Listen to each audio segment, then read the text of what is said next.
उपमुख्यमंत्री एकनाथ शिंदे आणि किरेन रिजिजू यांची दिल्लीमध्ये भेट झाली। किरेन रिजिजू यांच्याकडून श्रीकांत शिंदे यांच्या कामाचं कौतुक करण्यात आलं।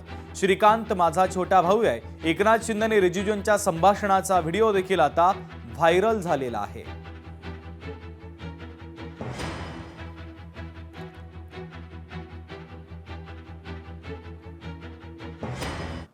पुढची महत्त्वाची बातमी आपण पाहूयात। कल्याण ते सीएसएमटी सर्व लोकल 15 डब्यांच्या करा। शिवसेना खासदार डॉक्टर श्रीकांत शिंदे यांनी लोकसभेत मागणी केलेली आहे। मध्य रेल्वेवरील कल्याण ते सीएसएमटी सर्व लोकल या 15 डब्यांच्या करणं, प्लॅटफॉर्मचं रुंदीकरण, दिवा सीएसएमटी जलद लोकल, कोपर वसई रेल्वेच्या फेऱ्या वाढवणं, कळवा ऐरोली एलिव्हेटेड प्रकल्पाला गती आणि प्रत्येक स्टेशनवर मराठी साहित्य विक्रीचे स्टॉल सुरू करावे अशा रेल्वे संबंधीच्या अनेक मागण्यांचं निवेदन आज शिवसेना संसदीय पक्षाचे नेते खासदार डॉक्टर श्रीकांत शिंदे यांनी लोकसभेत सादर केलं।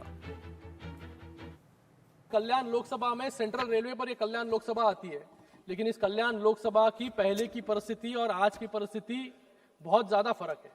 मैं धन्यवाद दूंगा हमारे पूर्व रेलवे मंत्री सुरेश प्रभु जी का भी, पीयूष गोयल जी का भी और अभी अश्विनी वैष्णव जी का भी, जिन्होंने रेलवे में इस सेंट्रल रेलवे पर ज्यादा से ज्यादा ध्यान दिया और ज्यादा से ज्यादा फंड आवंटन करने का काम यहां पर किया। सिर्फ मेरे चुनाव क्षेत्र में आज तक मुझे लगता है कि 5-6 हजार करोड़ से ज्यादा काम सिर्फ कल्याण लोकसभा में यहां पर हुए हैं। मैं आपका बहुत बहुत यहां पर धन्यवाद देता हूं। अगर ज्यादा फायदा लोगों को चाहिए तो 5th और 6th लाइन जो थाने और सीएसटी के बीच में रुकी हुई है लैंड एक्विजिशन के कारण, जो भी कारण हो, वहां पर झुकी झोपड़ियां है, लोगों को रिहेबिलिटेट करना है, तो यहां पर जल्द से जल्द मुझे लगता है कि मंत्री जी ने स्टेट गवर्नमेंट के साथ, एसआरए के साथ एक ऐसी पॉलिसी निर्मित करनी चाहिए, बनानी चाहिए, जिससे 5th और 6th लाइन का काम जल्द से जल्द हो। आंबा आणि काजू उत्पादकांना सरकारनं मोठा दिलासा दिला। अधिवेशनाच्या काळातच नुकसानग्रस्तांना मदत जाहीर केली जाईल। आंबा आणि काजू उत्पादकांना वाऱ्यावर सोडणार नाही, मुख्यमंत्री देवेंद्र फडणवीसांनी ग्वाही दिलेली आहे।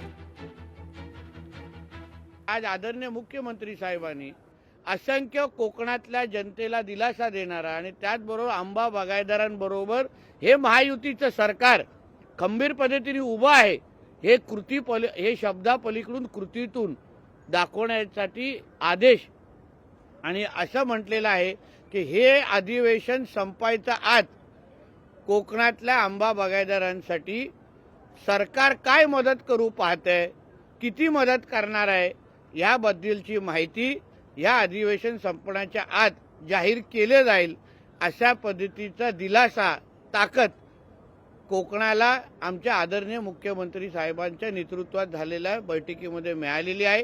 आंबा आणि काजू उत्पादक शेतकऱ्यांना राज्य सरकारने भरीव मदत त्या ठिकाणी द्यावी। एकतर यावेळचा जो काय पीक विमा आहे तोही व्यवस्थितरित्या 20 कंपन्यांनी उतरवला नसल्यामुळे त्या 20 कंपनींकडून कुठल्याही पद्धतीची नुकसान भरपाई मिळण्याची शक्यता धुसर आहे। अशा वेळेला या संदर्भातला निर्णय राज्य सरकारने तातडीने घ्यावा अशी आम्ही सर्वांनी सामुदायिक मागणी केली।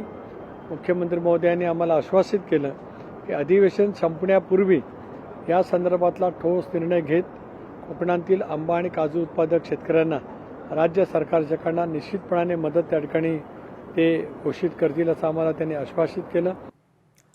तर काजू उत्पादकांना बाजारपेठ मिळण्यासाठी प्रयत्न करू, जिल्हा बँक अध्यक्ष मनीष दळवी यांनी या संदर्भात माहिती दिली आहे।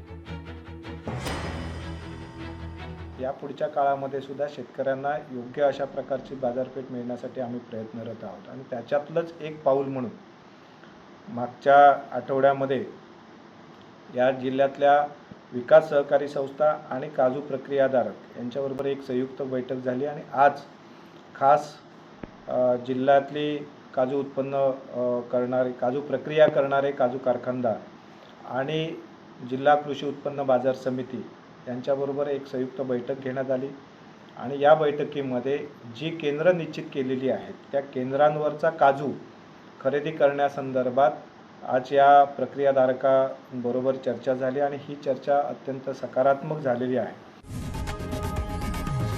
लोकशाही मराठी ऐका, पहा, जागरूक रहा।